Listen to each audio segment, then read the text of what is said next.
Bismillahirrahmanirrahim. Assalamualaikum warahmatullahi wabarakatuh.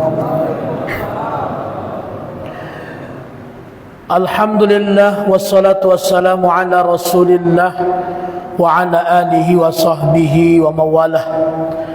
Ashhadu an la ilaha illallah wahdahu la syarikalah wa ashhadu anna Muhammadan abduhu wa rasuluh la nabiyya ba'dah.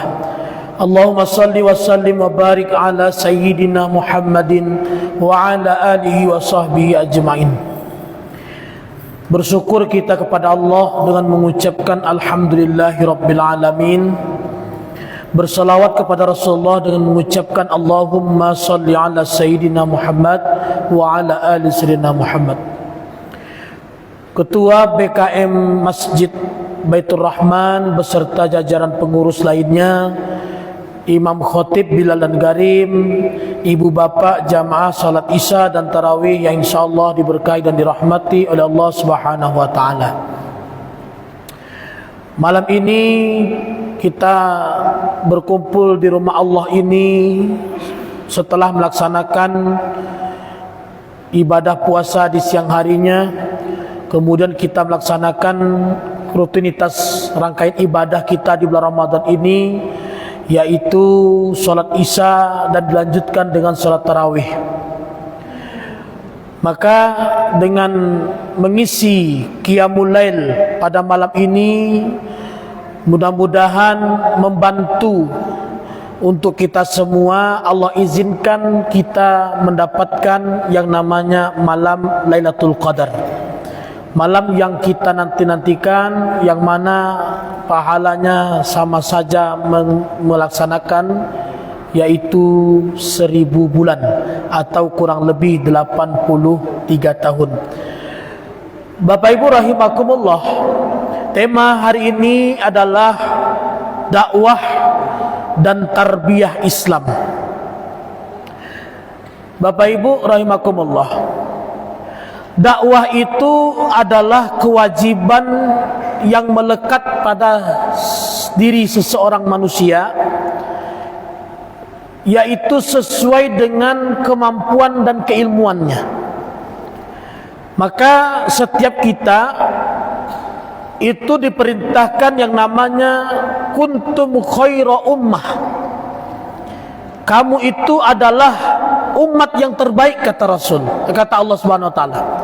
Kamu adalah umat yang terbaik, yang mana ta'muruna bil ma'ruf wa tanhauna 'anil munkar, yang menyeru, mengajak kepada yang baik, kemudian melarang kepada yang mungkar.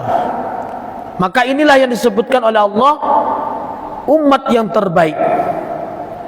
Maka setiap kita, Bapak Ibu, dakwah itu sebuah kewajiban untuk kita yang melekat pada diri kita, tetapi sesuai dengan kemampuan dan keilmuan kita. Maka ketika kita disampaikan oleh Allah, ud'u ila sabil rabbika bil hikmah, serulah kepada jalan Tuhanmu dengan hikmah, dengan bijak. Artinya menyampaikan dakwah itu tidak serta-merta menghardi, tidak serta-merta merasa diri kita yang paling terbaik, baik segi amal, baik segi akhlak ataupun lain sebagainya. Maka kita mengajak itu dengan bijak, sesuai dengan kemampuan dan keilmuan kita. Barangkali Bapak Ibu berdakwah ketika di kantor, bagaimana menunjukkan sikap akhlak yang terbaik, kemudian mengajak teman-temannya kepada kebaikan, kemudian menjauhi daripada kemungkaran atau maksiat, dan menunjukkan sesuatu akhlak yang mana akhlak ini dapat membuat orang lain sebagaimana mereka melihat kita adalah sebagai teladan. Maka dari itu kaum muslimin rahimakumullah, itu diantaranya bil hikmah, dengan bijak, wal mau'izatil hasanah, dengan pelajaran-pelajaran yang terbaik. Seorang, kalau gitu Bapak Ibu, ada 3 bagian kata para ulama. Ada namanya mubaligh, ada namanya da'i, ada namanya yaitu alim. Mubaligh tugasnya menyampaikan pesan-pesan, pesan-pesan kehidupan. Da'i yaitu menyeru kepada kebaikan. Kemudian alim berfatwa untuk sebagaimana mendekatkan diri kepada Allah Subhanahu wa taala. Maka kita mempunyai tugas masing-masing. Tidak mesti kita ceramah. Bahkan kata ulama, da'watu bil hal afdalu bi da'wati bil maqal. Dakwah dengan akhlak itu lebih terbaik, lebih afdal daripada dakwah dengan bicara, dengan kesantunan, dengan akhlak yang terpuji. Kemudian ketika bersama keluarga tidak pernah sekalipun menghardi anaknya, menyayangi keluarganya, tetap menyayangi keluarganya. Kemudian sesama tetangga tetap menghormati, menghargai jika ada perbedaan. Nah, ini telah menunjukkan sesuatu dalam dakwah, artinya dakwah dengan akhlak. Tidak sedikit kaum muslimin orang itu mau mengikuti karena melihat akhlak. Bahkan Rasulullah SAW pun disebutkan, innama bu'istu liutammima makarimal akhlak.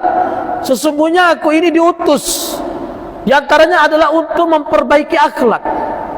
Maka Nabi di awal pertama sebelum dia diangkat menjadi Rasul, maka akhlaklah yang dinampakkan oleh Nabi. Apa itu? Nabi adalah diberi gelar Al-Amin, orang yang terpercaya, orang yang jujur. Padahal waktu itu Nabi belum ada tugasnya untuk berdakwah, tetapi Nabi sudah menunjukkan dari sejak kecilnya dia adalah bagian daripada orang yang jujur terhadap perilakunya. Kaum muslimin jamaah salat tarawih yang insyaallah diberkahi dan rahmati oleh Allah Subhanahu wa taala. Maka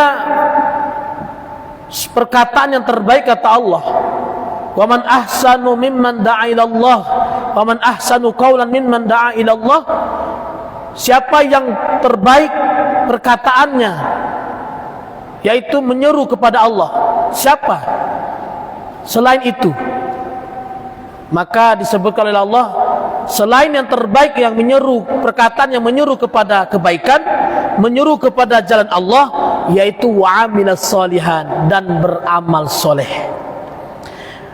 Maka Bapak Ibu jamaah sekalian yang dirahmati Allah, maka inilah fungsi kita dalam berdakwah.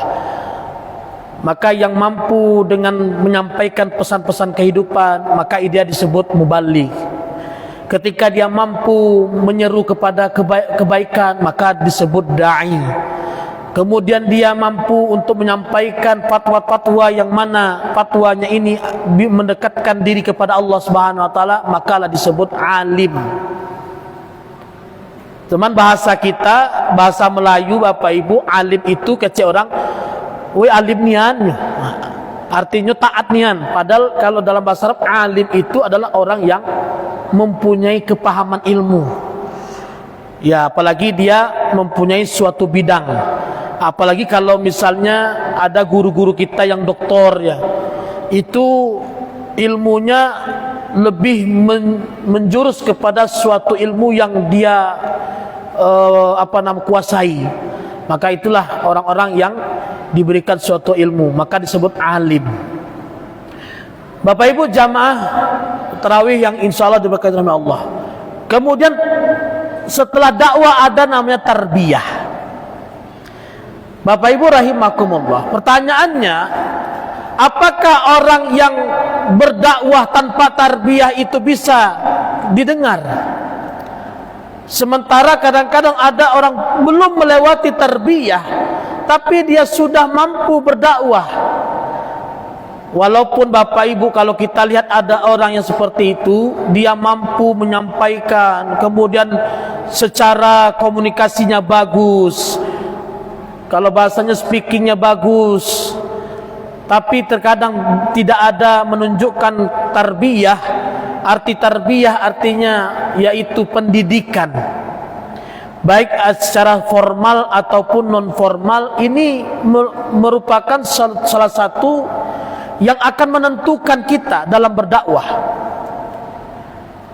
Kalau misalnya kita dalam pengajian Bapak Ibu, seandainya ada yang bertanya, tidak mungkin kalau misalnya, maaf dulu Pak ya, Bu ya, PR dulu, saya belum tahu kalau masalah itu. Nah, bagaimana kalau seandainya dia tidak ada memulai dengan tarbiyah, tiba-tiba sudah berdakwah? Maka tarbiyah ini salah satu jalan untuk meluruskan atau melancarkan seseorang dalam dakwah. Terutama apa? Terutama akhlak. Maka saya membaca dalam sebuah artikel Ibu Bapak. Artikel ini menyebutkan salah satu dari pemahaman Ibnu Sina. Ya, kalau Ibnu Sina ini biasanya dipakai oleh saudara-saudara kita yang partai PKS, ya. Mereka melakukan tidak sekedar politik, tapi mereka yang melakukan yang namanya tarbiyah. Tarbiyah mereka dalam bentuk halakoh, ya. Tujuan halakoh itu dalam rangka yang saya ketahui Bapak Ibu, mempunyai binaan, yang mana binaan ini cukup paling banyak 10 orang, agar lebih cepat atau lebih menangkapnya suatu pemberitahuan atau ilmu yang disampaikan oleh yang namanya murabbi. Maka gaya bagi saudara-saudara kita dari partai PKS seperti itu, yaitu dalam bentuk halakoh yang mengajarkan. Isinya apa? Saya tanya. Pertama, membahas tentang Al-Quran, baik itu secara bacaannya, kalau ada yang salah dibenarkan, kalau ada yang belum lancar diajarkan. Nah, ini halakohnya Bapak Ibu. Kemudian setelah itu menyampaikan pesan-pesan kepada keluarga. Bagaimana keadaan keluarganya, sehat atau tidak, bagaimana keadaan rumah tangganya, apa baik-baik saja atau tidak. Ini bagian daripada halakoh dari saudara-saudara kita. Maka tujuan mereka adalah diantaranya at-tasawwuru al-islamul wadih. Yang pertama adalah untuk menampilkan gambaran Islam secara jelas. Inilah Islam. Islam itu damai. Islam itu tidak ada yang namanya wajadilhum bi ahsan. Mereka kalau ada berdebat dengan cara yang baik. Kalaupun ada perbedaan pendapat dengan cara yang baik, itulah agama Islam. Artinya dengan kita tarbiyah, salah satu menunjukkan, memperlihatkan bahwa Islam, gambar Islam itu secara jelas, begini loh Islam itu. Nah, itu yang pertama Bapak Ibu. Yang kedua, at-tafa'ul, membangun literasi. Di mana dianjurkan kita membaca referensi-referensi yang ada. Jangan terpaku dengan satu buku, satu pendapat. Lihatlah pendapat ulama yang lain, bagaimana pendapat ini, bagaimana pendapat ini. Jangan sampai dengan pendapat kita itu yang paling benar. Makanya kalau dalam bahasa sekarang Bapak Ibu, ketika kami ada pelatihan di Kementerian Agama itu ada namanya moderasi. Kalau sesama internal, sesama muslim, itu moderasinya apa? Tidak ekstrim ke kanan, tidak ekstrim ke kiri. Ekstrim ke kanan menganggap saya yang paling benar amalnya, saya yang paling benar ibadahnya. Ekstrim kiri, selain saya salah, orang yang amalnya selain saya salah. Dan ini kadang-kadang Bapak Ibu, orang-orang yang pernah melewati masa-masa seperti itu pernah mengakui dia masuk kelompok, misalnya salah satu kelompok. Ketika dia melihat ada seseorang yang bukan kelompoknya, pikirannya sudah berpikir seperti itu. Orang ini asal-asalan aja ibadahnya, orang ini ibadahnya tidak bagus, tidak benar.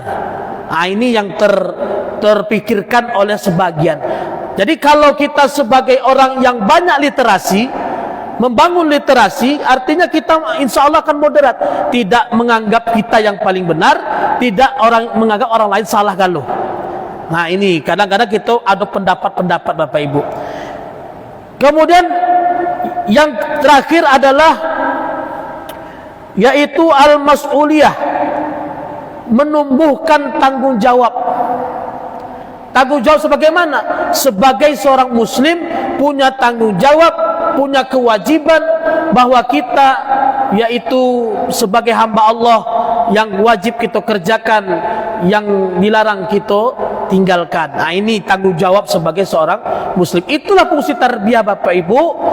Nah, saya mengutip dari perkataan Ibnu Sina. Tapi kalau secara terti, nah, kan ada juga gini ormas ya. Kalau tidak salah saya ketua umumnya yang kemarin Ustadz Dr. Sukrianto, beliau ketua Perti. Itu salah satu hampir sama dengan ormas Islam Muhammadiyah dan NU. Dia salah satu wadah organisasi Islam untuk yang namanya memperkuat salah satu ormas yang ada di Indonesia, terutama yaitu agama Islam. Dan dia tarbiyah Islamiyah. Kenapa disebut tarbiyah Islamiyah? Di antaranya Bapak Ibu, ini sebuah, kalau orang lamo, kalau pondok pesantren lamo itu kan tarbiyahnya baca kitab. Nah, baca kitab. Kalau kami di pondok Bapak Ibu baca kitab kuning ya. Kadang-kadang kitabnya warna putih, kitab kuning juga namanya. Ya, walaupun warna putih. Cuman karena itu sudah pembahasannya dulu warna kuning, jadi setiap kitab yang tidak berbaris itu kitab kuning namanya. Nah, maka tarbiyah bagi orang Perti baca kitab. Literasinya baca kitab. Makanya yang pusatnya itu di pesantren di Candung, Kabupaten Agam, karena yang mendirikan itu adalah Syekh Sulaiman. Syekh Sulaiman itu setelah dia berdidikan di Mekah, kembali ke yang namanya ke Bukit atau ke Kabupaten Agam, Sumatera Barat. Disitulah dia membentuk. Maka Bapak Ibu rahimakumullah, semuanya ketiganya itu, baik Hashim Asy'ari, baik itu Kiai Haji Ahmad Dahlan, kemudian Syekh Sulaiman itu termasuk orang yang sama-sama berguru dengan Syekh Ahmad Khatib Al-Minangkabawi, sama-sama berguru. Maka semuanya itu memperjuangkan yang namanya ormas Islam ini agar supaya orang Islam ini bersatu secara beragama, bukan saling bertentangan. Nah, Bapak Ibu rahimakumullah, kalaupun ada perbedaan antara amaliyah, itu biasa saja, karena itu banyak pendapat-pendapat yang dipakai dari para ulama-ulama yang terdahulu. Maka Bapak Ibu rahimakumullah, mari mudah-mudahan kita dalam berdakwah menyampaikan kebaikan, insyaallah kita mampu untuk melakukannya. Minimal mengajak orang sholat itu sudah berdakwah. Maka salah satu terakhir saya sampaikan, salah satu hadis dalam Sahih Bukhari, Allah Subhanahu wa taala memerintahkan Jibril untuk menghancurkan suatu negeri. Kemudian maka Jibril ingin menghancurkan, tidak jadi, karena melihat ada seseorang yang alim, yang soleh, kemudian yang taat. Kemudian kembali lagi Jibril, wahai Allah, di sana di suatu negeri itu tidak jadi ku hancurkan. Kenapa? Karena ada salah satu orang yang soleh di sana. Apa kata Allah? Tetap engkau hancurkan. Dia yang pertama dulu. Kenapa? Kenapa dia alim, dia taat, dia tahu. Kenapa dia diam-diam saja? Kenapa dia tidak mengajak orang kepada kebaikan, sehingga dia hanya memikirkan diri sendiri? Nah, ini Bapak Ibu salah satu kewajiban bagi kita. Mudah-mudahan apa yang saya sampaikan ini ada manfaatnya. Subhanakallahumma wa bihamdika asyhadu an la ilaha illa anta astaghfiruka wa atubu ilaik. Billahi taufiq wal hidayah. Assalamualaikum warahmatullahi wabarakatuh.